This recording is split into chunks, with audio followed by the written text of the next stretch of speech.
आपण 7वा प्रश्न घेणार आहोत. प्रसादने महाराष्ट्र इलेक्ट्रॉनिक्स गुड्समधून 40,000 रुपये छापील किमतीचे वॉशिंग मशीन विकत घेतले. ठीक आहे. किती रुपयाचे? 40,000 रुपयांचे छापील किमतीचे वॉशिंग मशीन घेतले. त्यावर दुकानदाराने त्याला 5% सूट दिली. तर GSTचा दर 28% आहे. तर प्रसादला ते वॉशिंग मशीन किती रुपयास मिळाले? आणि कर बीजकात CGST आणि SGST किती रुपये असेल ते काढा. चला. Prasad purchase a washing machine from Maharashtra electronics goods. The discount of 5% was given on the printed price of ₹40,000. आपण दुकानात गेलो वॉशिंग मशीन घ्यायला. मशीनची किंमत होती 40,000 रुपये. दुकानदाराला म्हटलं की आम्हाला काहीतरी डिस्काउंट द्या. तर त्याने 5% डिस्काउंट दिला. तर रेट ऑफ GST त्याने किती लावलं आपल्याला? 28%. Find the purchase price of the washing machine and also find the amount of CGST आणि SGST shown in the tax invoice. सोडवायला सुरुवात करूया. तर 40,000 रुपयाची किंमत आहे. 5% डिस्काउंट मिळाला. म्हणजे तुमची खरी टॅक्सेबल अमाऊंट 40,000 रुपये नसून त्यावर 5% डिस्काउंट वजा करून आहे. सोडवायला सुरुवात करूया. तिथं लक्ष द्या. तर net taxable amount of washing machine. Washing मशीनची नेट टॅक्सेबल अमाऊंट आहे प्रिंटेड प्राइस मायनस 5% डिस्काउंट.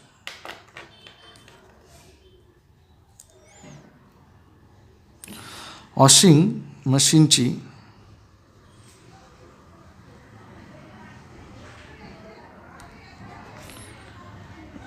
निव्वळ करपात्र किंमत छापील किंमत वजा 5% सूट. मग छापील किंमत 40,000 रुपये आहे. त्याच्यावर 5%. कोणावर? 40,000वर 5%.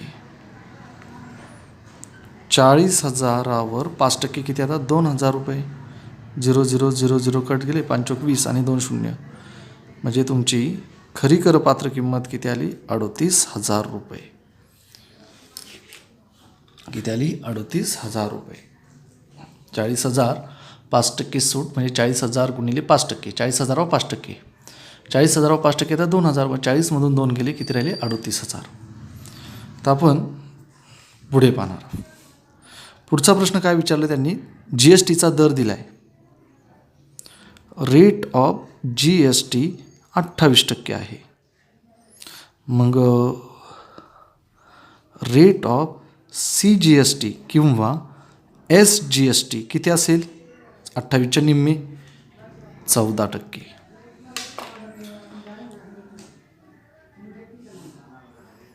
GSTचा दर 28% आहे.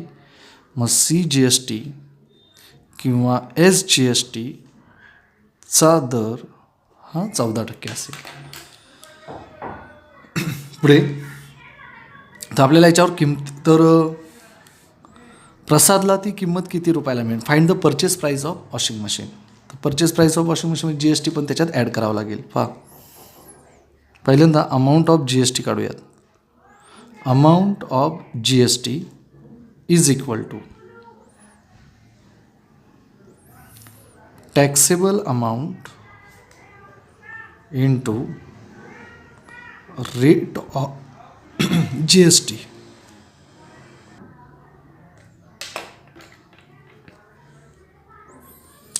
GSTची रक्कम बरोबर करपात्र किंमत गुणिले GSTचा दर. करपात्र किंमत किती आली होती? 38,000. 38,000 गुणिले GSTचा दर होता 28%. 0,000 कट झाले. 380 गुणिले 28 किती येत आहेत?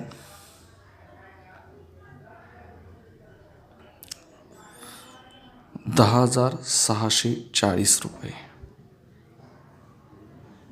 ओके, ही जी एस टीची रक्कम आहे. गुणाकार करा, मी गुणाकार करून ठेवला होता मगाशी, त्यामुळे मी डायरेक्ट लिहिलं, कारण व्हिडिओ खूप मोठी बनू नये म्हणून पटकन उत्तर लिहिलं. आता जी एस टी झालं. आता rate of amount of C G S T S G S T काढूयात.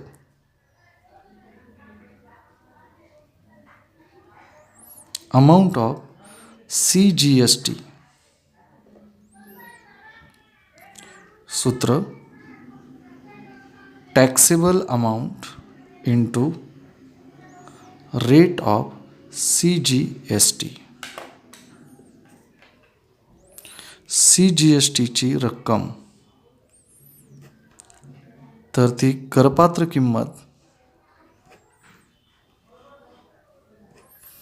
गुणिले सी जी एस टीचा दर. करपात्र किंमत किती होती आपली? 38,000. आणि सी जी एस टीचा दर किती टक्के होता? इथे बघा 14%. तर ते येतात 5,320 रुपये. ही झाली सी जी एस टी. आता काय काढूयात? S G S T. इकडे शोधूयात. इथं 2 भाग करतो याचे. त्यानंतर amount of S G S T, त्याचं सुद्धा सूत्र taxable amount plus into rate of S G S T. S G S टीची रक्कम बरोबर करपात्र किंमत गुणिले एस जी एस टीचा दर. करपात्र किंमत 38,000, एस जी एस टी पण 14%. त्याचंही उत्तर सेम असतं, सी जी एस टी इतकं 5,320. ओके, चला जी एस टी काढलं, एस जी एस टीची रक्कम काढली आणि एस जी एस टी काढलं, C G S T S G S T काढलं. आता किती रुपयाला ग्राहकाला ती वस्तू मिळणार वॉशिंग मशीन? 38,000 आणि जी एस टीची रक्कम एकत्र करावी लागेल. ग्राहकाने द्यावयाची रक्कम लक्षात ठेवा मधलं सूत्र. ठीक आहे,